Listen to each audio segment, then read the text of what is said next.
Hello and welcome to Verbling.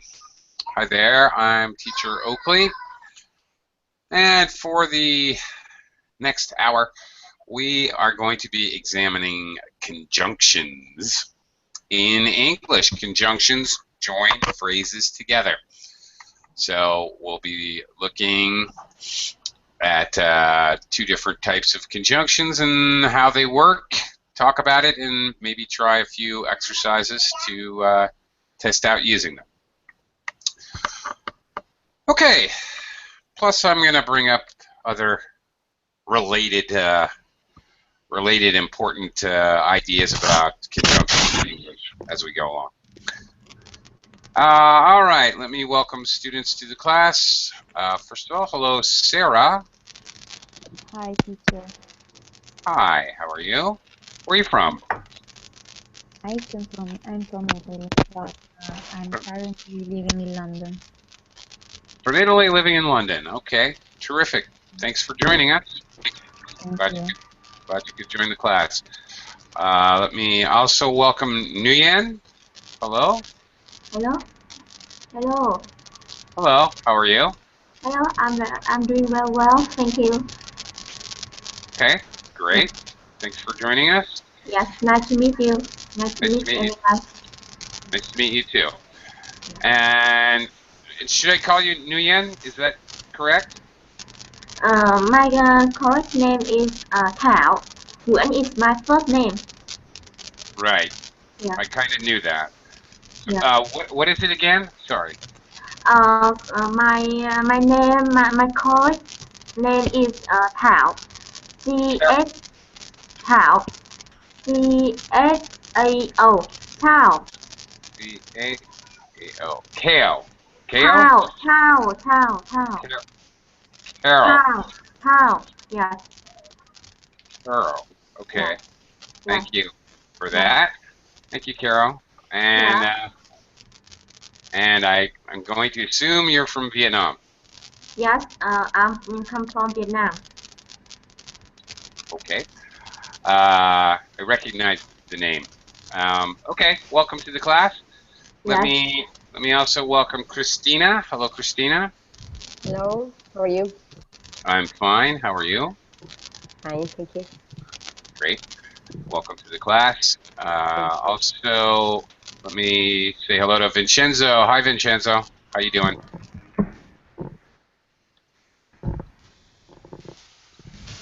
Vincenzo, how are you?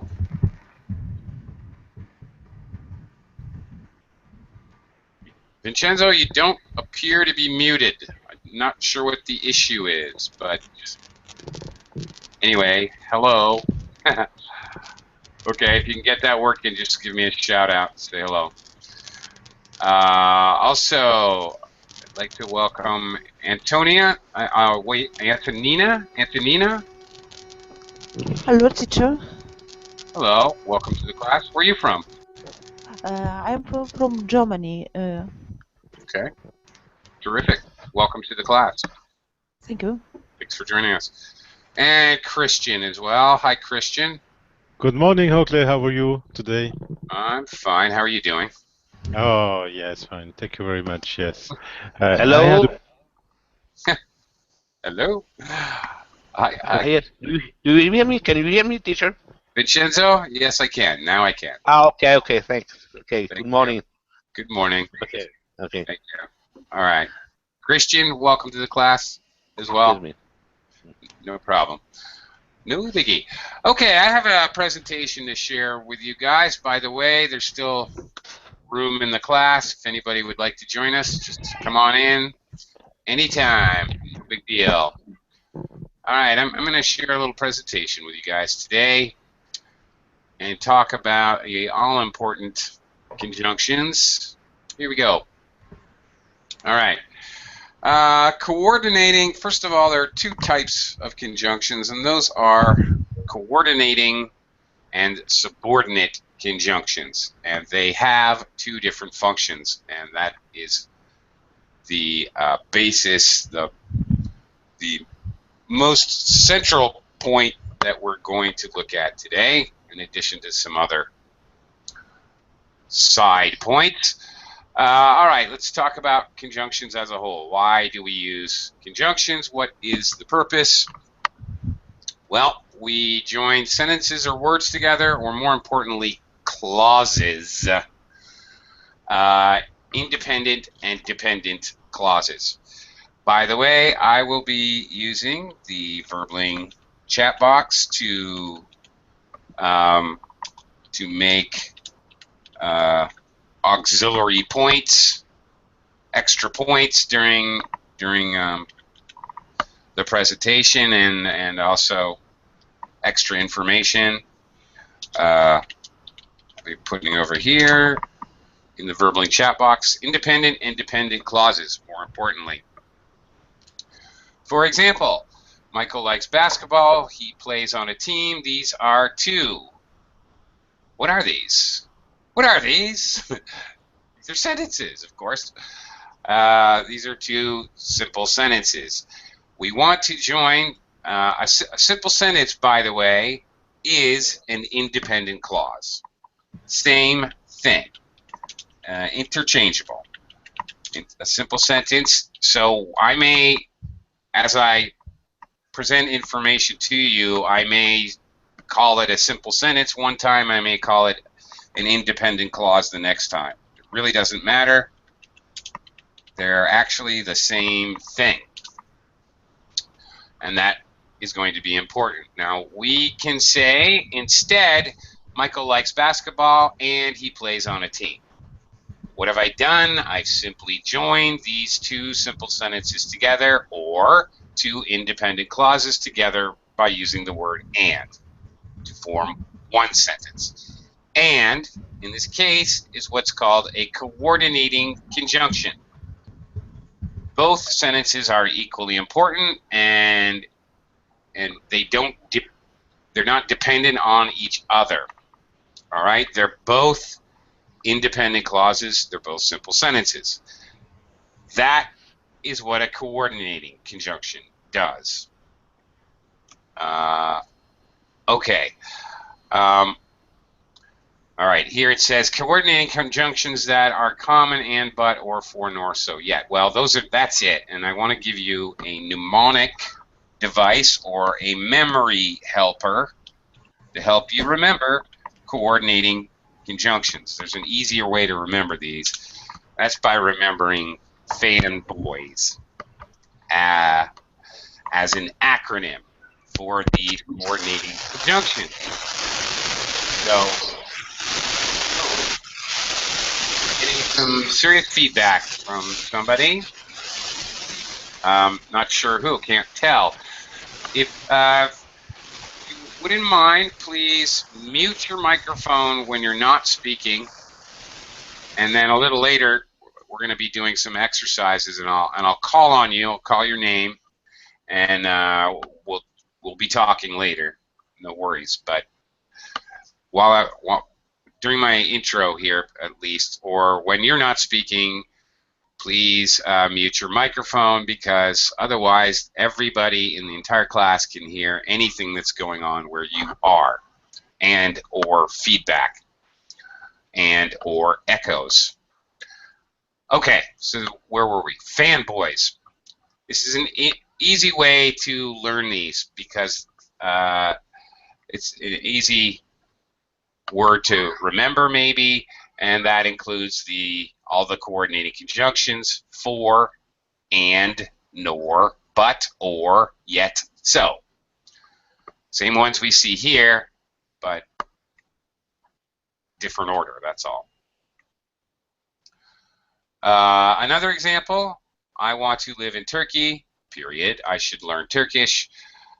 All right, I can combine these simple sentences to make a more interesting sentence. I want to live in Turkey, comma, so I should learn Turkish.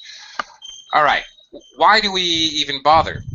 Well, it's a good idea stylistically to speak, and especially to write, with a mix of different types of sentences. To be honest, if you only use simple sentences, you can convey your meaning. However, you're going to be boring. Hopelessly boring. You'll never have any conversations at a cocktail party, and no one will want to read anything you ever write. This is why we need conjunctions. It sounds very simplistic and childish to use only simple sentences. So that's why we learn to use conjunctions, so we can form these different types of sentences. Coordinating conjunctions help us to form what are called compound sentences. Again, compound sentences are two independent clauses, or two simple sentences. It's the same thing. So we use fanboys or coordinating conjunctions to create compound sentences. That's it. Notice the construction. Where's the one with and? Oh, this is wrong. Oh, there's a mistake here. Hang on. Hold everything. Looking at this one back here, likes basketball and he plays on the team. Look, there's a mistake here. I need a comma. All right. In the example we just looked at down here, I want to live in Turkey, comma, so I should learn Turkish. You need to have a comma to separate two independent clauses. Notice the comma precedes or goes before the coordinating conjunction. All right. Comma, space, and then coordinating conjunction. All right. Another example. I live in Katuya. Hey, if anybody knows the proper pronunciation here. Another small mistake here. Should be capital. I don't know Turkish. I live in Katuya, but I don't know Turkish. Notice the comma and then space but. There we go. Okay. So those are coordinating conjunctions. All right. Let's try them out. Okay. Now it's time for you guys to give it a try. This is a little bit tricky. You can use the word bank down here. We've got our coordinating conjunctions if you're trying to think of how to do it. A couple of these are a little weird because I'm trying to use all of the coordinating conjunctions. For example, up top here, here's your example. All right. You're going to splice together the words she, cute, sweet.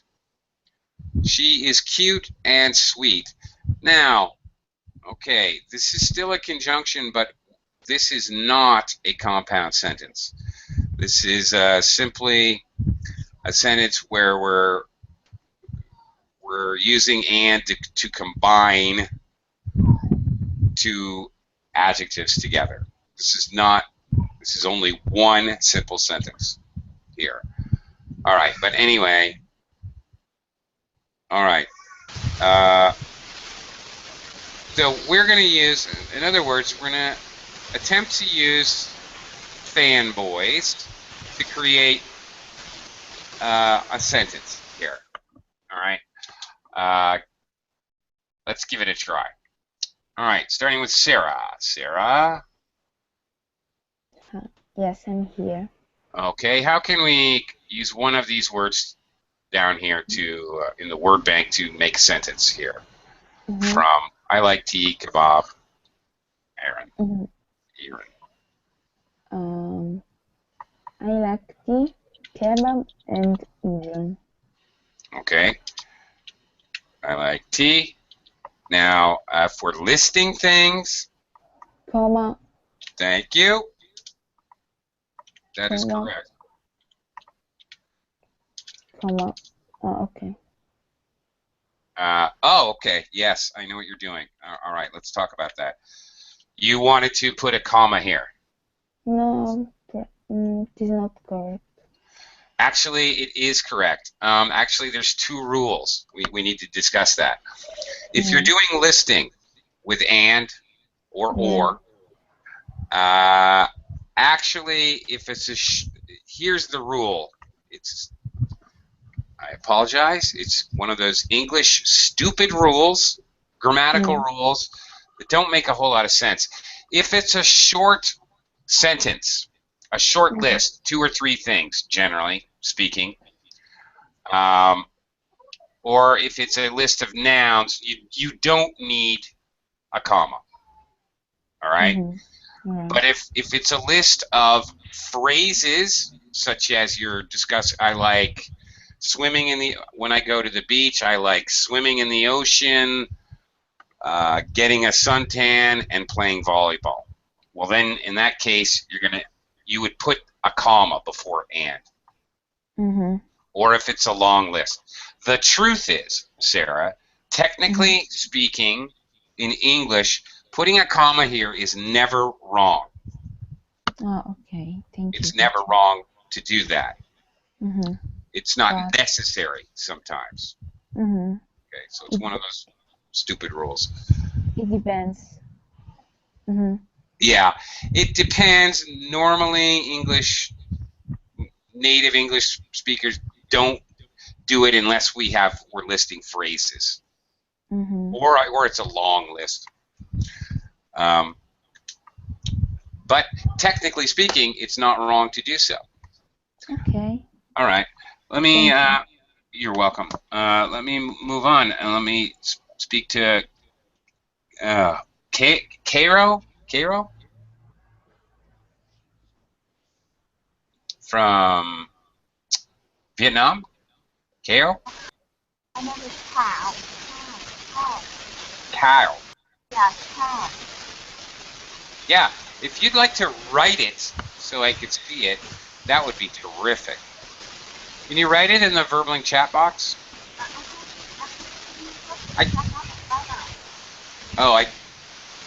Sorry, I can't hear you very well. There's a great deal of interference, or there's a great deal of static.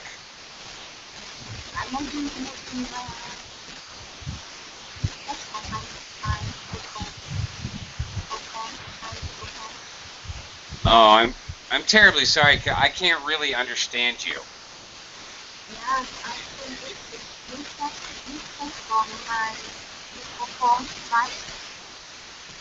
Do you have a headset?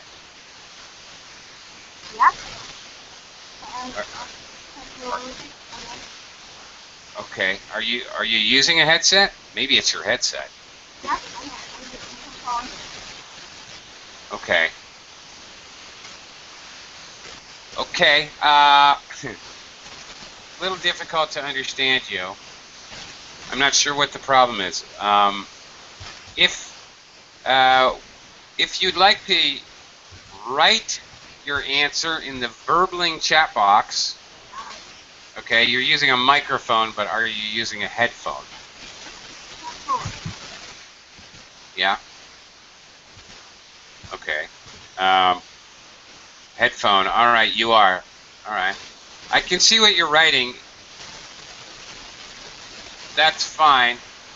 Could you do me a favor and spell your name for me before we get to the exercise? Tao. Oh, Tao. Tao. Tao. All right. I thought it was a C. Tao. Okay. Thank you. All right. And again, you can write it because I can't hear you that well. Can you make a sentence using one of the coordinating conjunctions down here from this sentence? She is smart, not nice.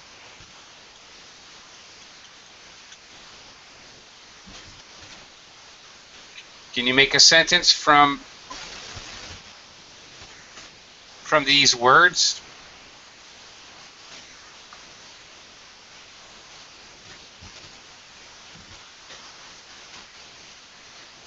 There you go. Very good. Yes. She is smart, but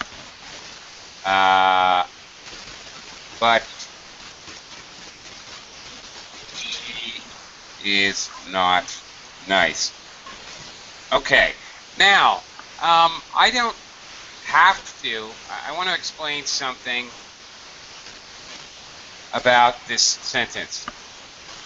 Okay, Tao, if you wouldn't mind muting your microphone, it's a little distracting, the feedback or static. Yeah. Thank you. Would appreciate it.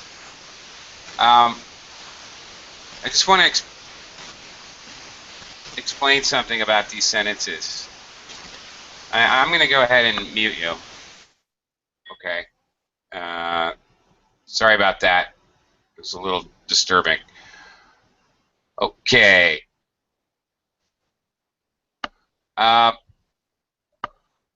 Okay. She is smart, but she is not nice. Now, when I need a comma here because I created a sentence, a compound sentence with two sentences from two independent clauses. She is smart, then my connecting conjunction, the coordinating conjunction to connect the sentences with but, and then another sentence, she is not nice. I could eliminate the comma and eliminate the new subject noun. An independent clause or a simple sentence must have a subject noun and a verb, and it must make sense, must be a complete idea by itself. So I could also do this. I could eliminate that. She is smart but not nice. Okay, she is smart, not nice. All right, and then I don't need a comma. This is now one simple sentence. It's one independent clause, not two independent clauses. Okay, so there's two ways to do that, actually. As usual in English, there's more than one way to skin a cat. Okay, thank you. Christina, can you try Yes. this next one here? I like work and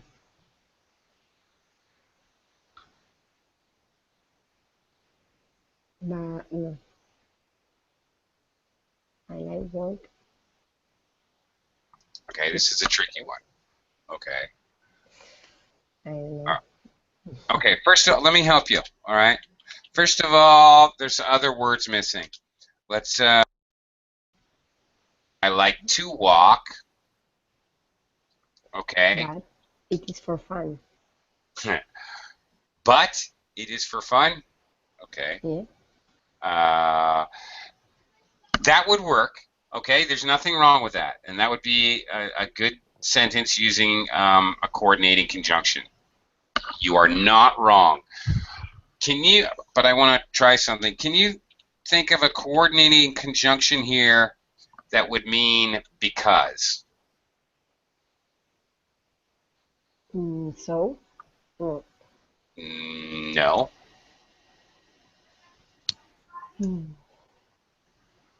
One of these ones down here. This is a tough one. This is really difficult. For? Very good. Okay. For it is fun. Now, the truth is, yes, Christian, your example is also true. When I was first preparing this, I kept thinking that, oh, this is probably going to be a but. There's some kind of negative here. Maybe I like to walk and it is fun, but it is not fun. There's more than one possibility. There's more than one correct answer. I was trying to demonstrate use of for. All right. There would be a comma here, by the way, because this would be two independent clauses. All right. The truth is, guys, that native speakers very rarely use for as a coordinating conjunction. We normally use because, which is a subordinating conjunction. Strangely enough, usually using coordinating conjunctions make it sound slightly more conversational and more informal. Perhaps with the exception of nor and for. For sounds a little too formal, and it's a little too. It sounds too formal to use in conversational English, so it's going to be rare that you actually hear English speakers use this coordinating conjunction in this way. It's more for academic writing, I think. Therefore, I am. Wait, I'm there. Therefore. See, I slip into therefore. Very easy for me to do that. I can't even do it when I'm trying to do it. This is rare, using for in this way. It is not wrong, but it is more rare. Actually, if you look at older and older and older English, old English novels, it is very common. Shakespeare and like that, it is becoming less and less common. All right, let me thank you, Christina. You're a good sport. Vincenzo. Hi, teacher. Hi. Yes. Okay. I don't like run, fly across the world. Okay. I don't like I would say running, not like to run or running. Don't like running.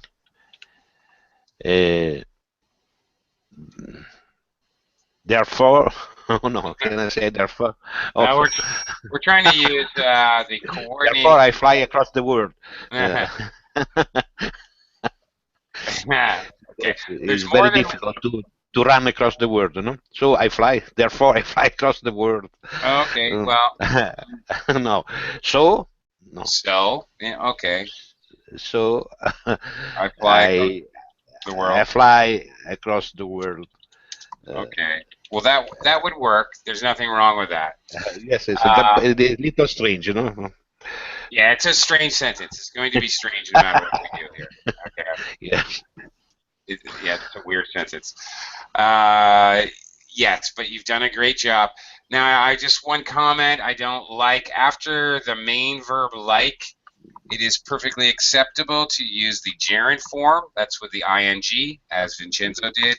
Or you could use the infinitive form to run. It really doesn't make any difference. What is most used, teacher? I don't know. Running or to run? I don't really know. The difference in meaning is super subtle, negligible, almost non-existent. When you use an ing, you're talking about the concept of doing that action. So I don't like the idea of running. All right. I don't like to run. It's slightly more the actual physical activity. So it depends. Okay. I don't even like the idea of jogging, Vincenzo. I'm against the concept. So I would say I don't like jogging. Never mind, I don't like to jog because I never do jog. I never do the physical activity because I don't even like the concept. So I would say I don't like jogging. All right? Yeah. Fair enough. Because I never do the physical activity. So there's that very subtle. Very subtle, yes, subtle. Subtle difference, right? Because in one case, excuse teacher, in one case you point your attention on the activity, you know, the activity or the movement to run, the movement of the activity.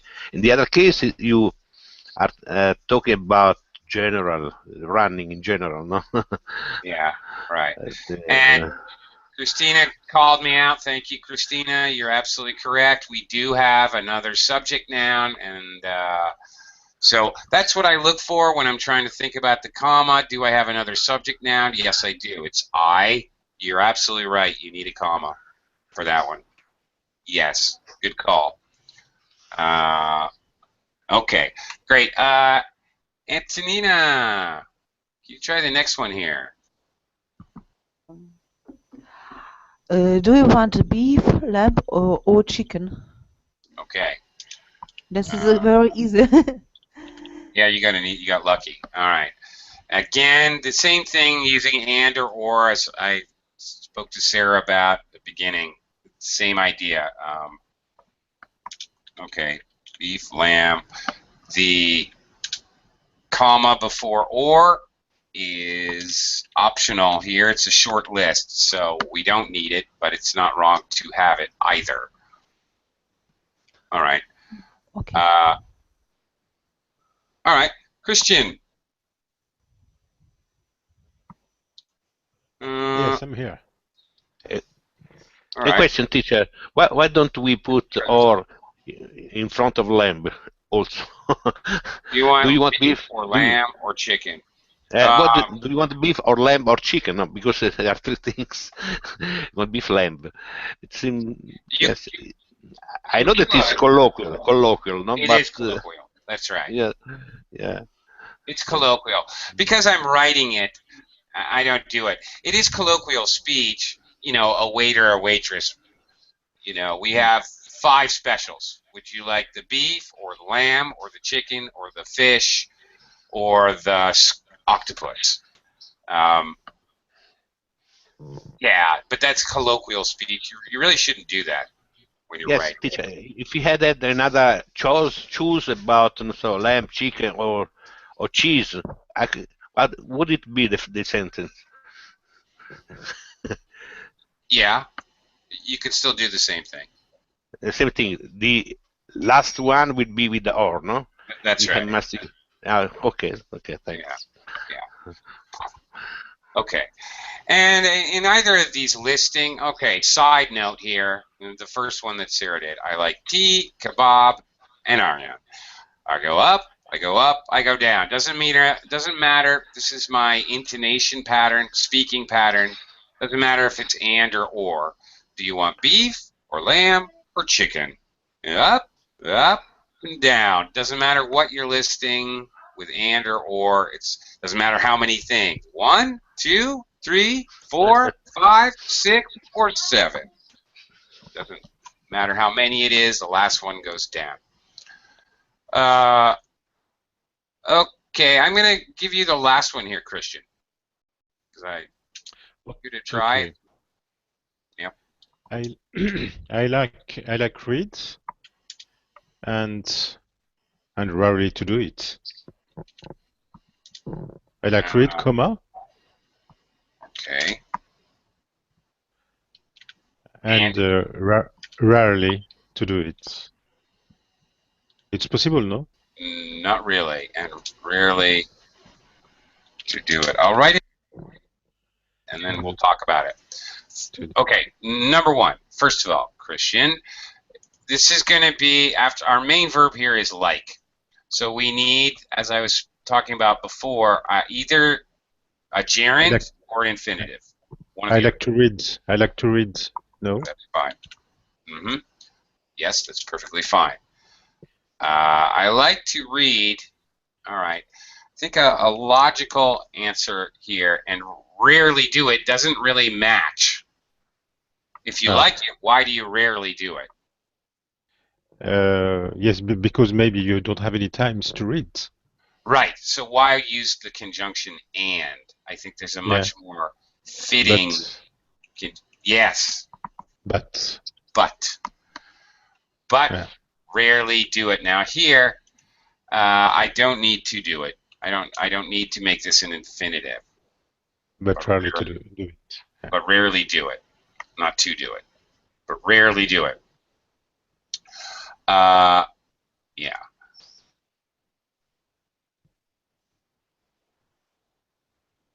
Yeah.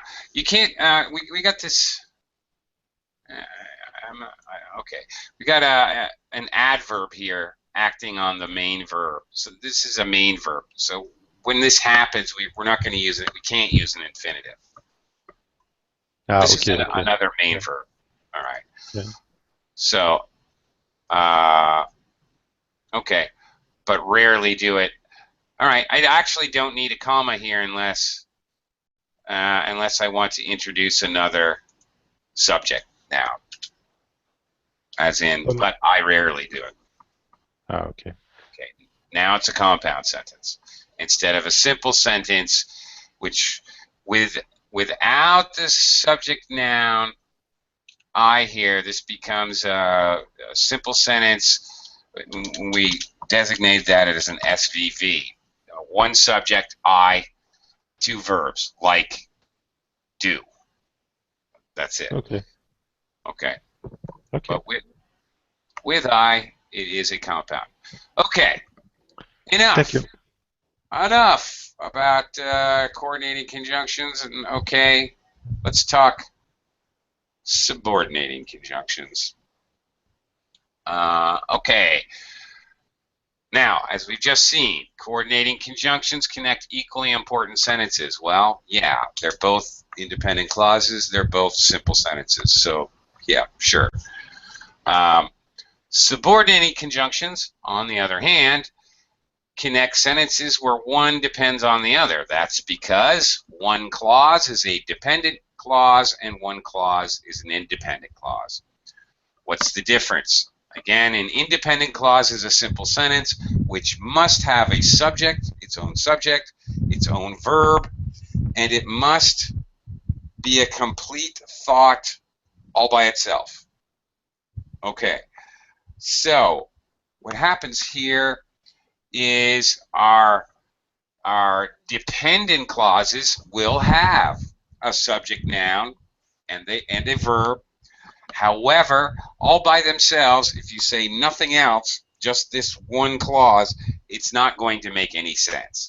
And the listener is going to say, huh? Because it doesn't make any sense. Okay, let's look at it by looking at examples. All right, well, here's an example right here using although as a subordinating conjunction. Although it was difficult, Mehmet conquered Constantinople. Okie dokie. The main clause, Mehmet conquered Constantinople, that's a sentence. Mehmet, subject, conquered, verb, past tense, even got an object noun. You don't need an object noun to make a sentence, but hey, it's an excellent addition. All right, that can stand alone. It makes sense by itself. Although it was difficult, if I walk up to you on the street and you don't know me, and I say to you, although it was difficult, what are you going to do? You're going to look at me like I've lost my mind because it doesn't make any sense by itself. It is a dependent, or we can say a subordinate clause. A dependent clause or subordinate clause. Okay, so that's the idea. When we do this, what we are creating is called a complex sentence. All right, complex sentence consists of at least one, well, just one independent clause and at least one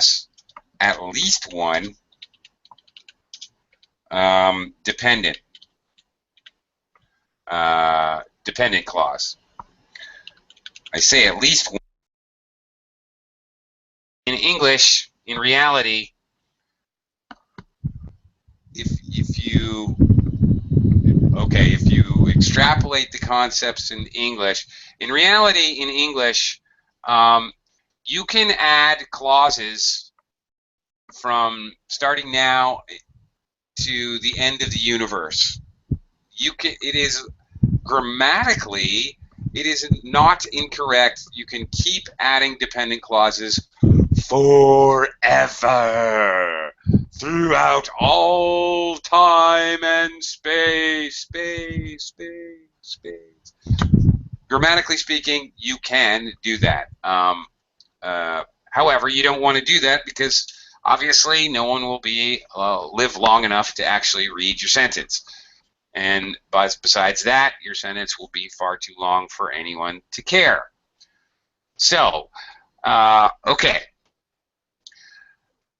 Got to have an independent clause and at least one dependent clause. Now, there's another kind of sentence called a compound complex sentence, which is fairly easy to figure out from what we've already said.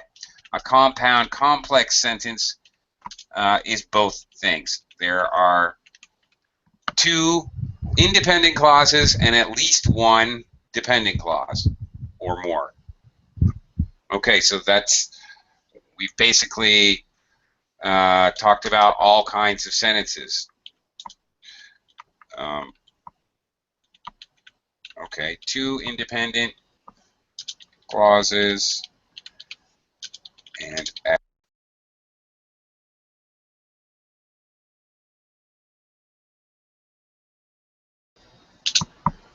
okay, all right.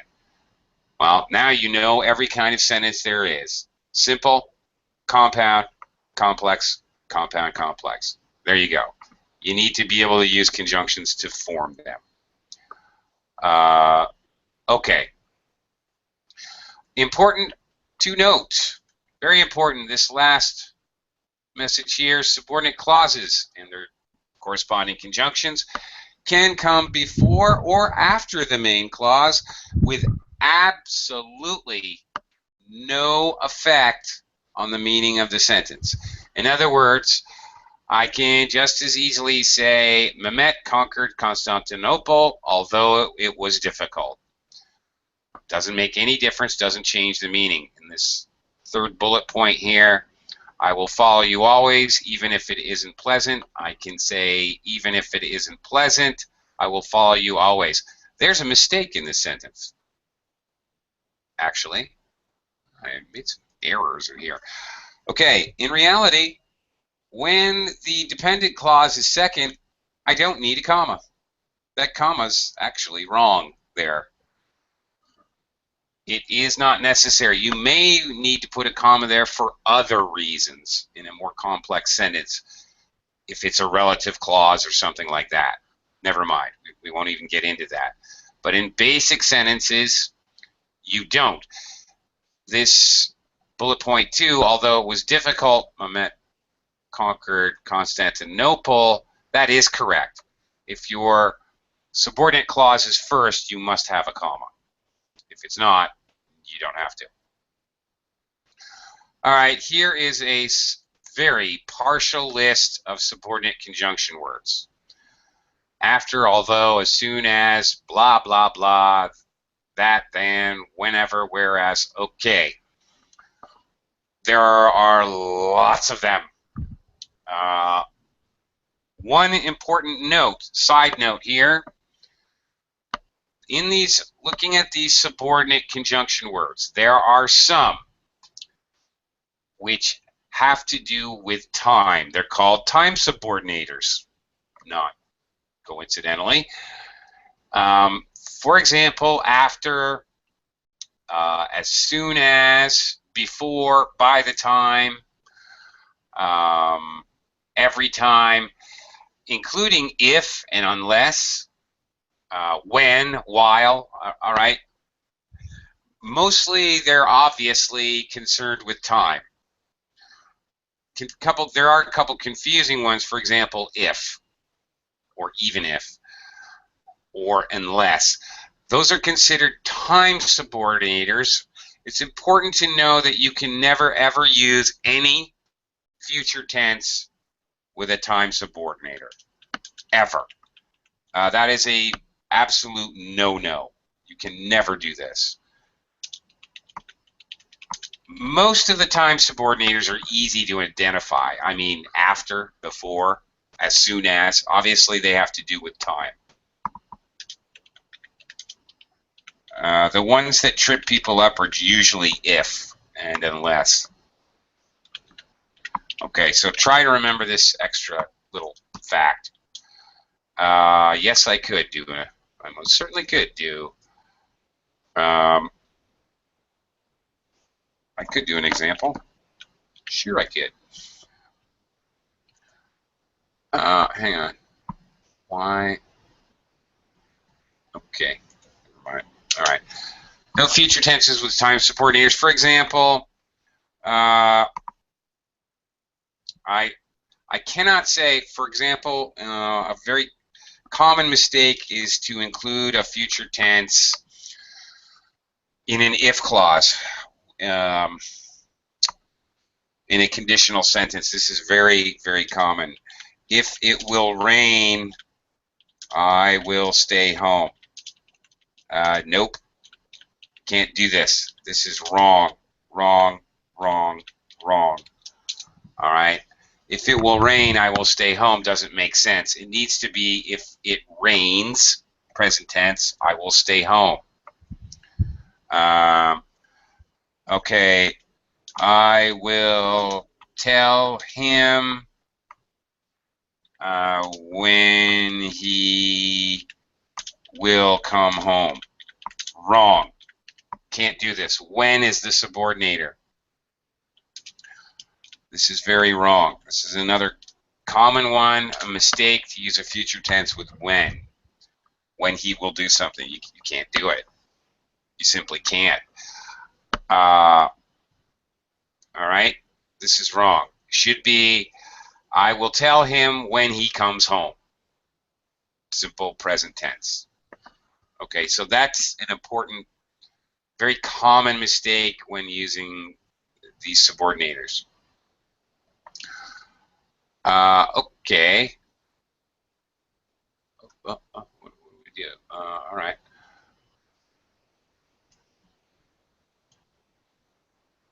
Okay, these are some examples. All right. I won't be going tonight as I'm very tired. Fine. She likes to play guitar even though she isn't good. All right. Tom enjoys driving, whereas I enjoy taking the bus. All right. Whereas, even though. Notice some subordinators are phrasal, meaning they're more than one word. Okay. All right.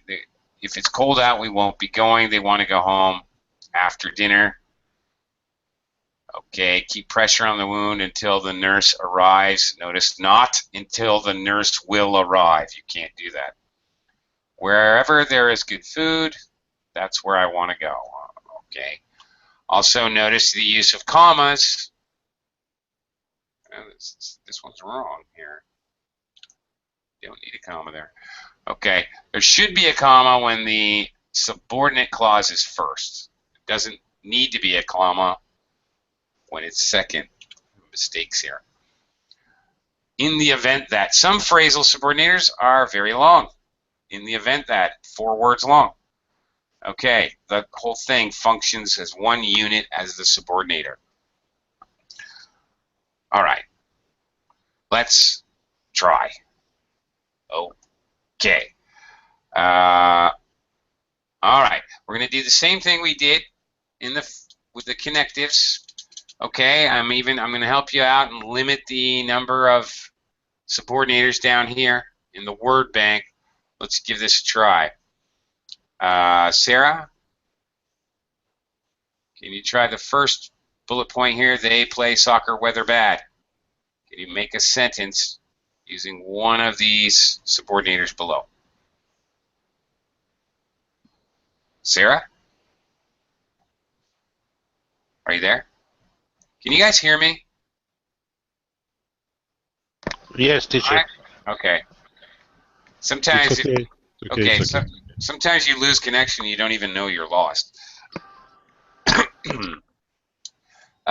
Sarah, I can't hear you. Okay. Sarah, I'm not sure what the problem is. You were loud and clear earlier, so I suspect, unless you've adjusted your settings somehow, I suspect it's connection. Sure, you can try writing. Okay, that'll work. Yeah, go ahead. All right. All right. Go ahead and write the sentence. They play soccer, weather bad.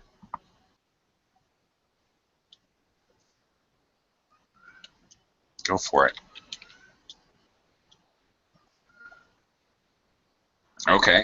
Going to make it future tense. All right.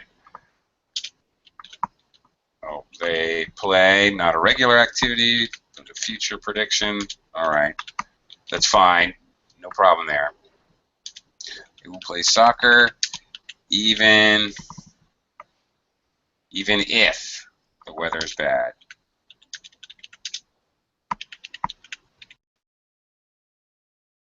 All right, and this in fact is a conditional sentence. First conditional, okay. Yeah, good job. All right, they will play soccer is an independent clause. Even if is your subordinator. It's the second clause, so I don't need a comma. Even if the weather is bad is definitely a dependent clause. Perfect. That is perfect. Okay, great job. Thou, you want to try the next?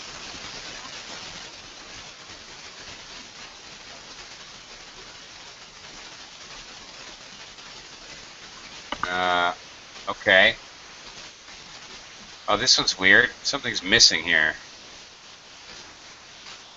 Excuse me.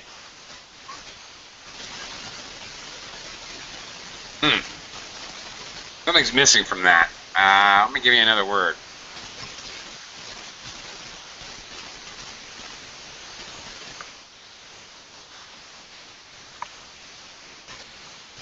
Go ahead, Tao.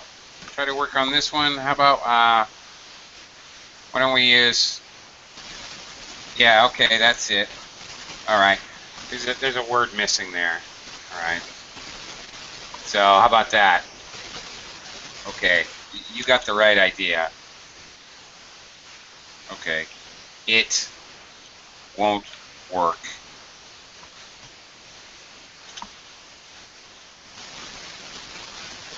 Properly. Okay. Until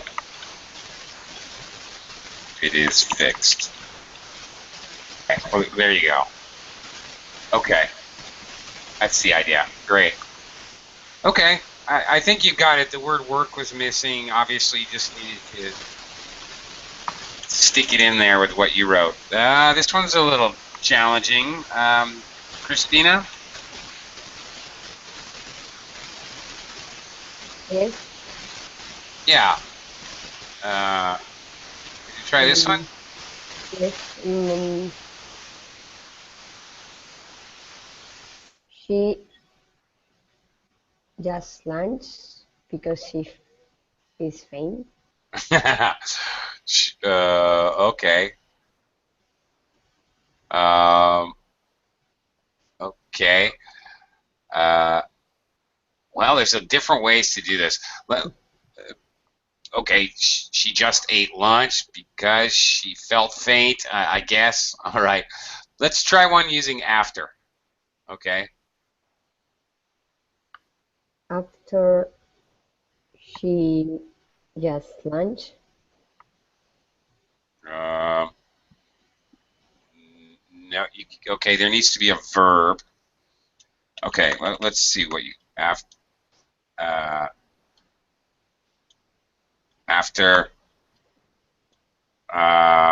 Okay.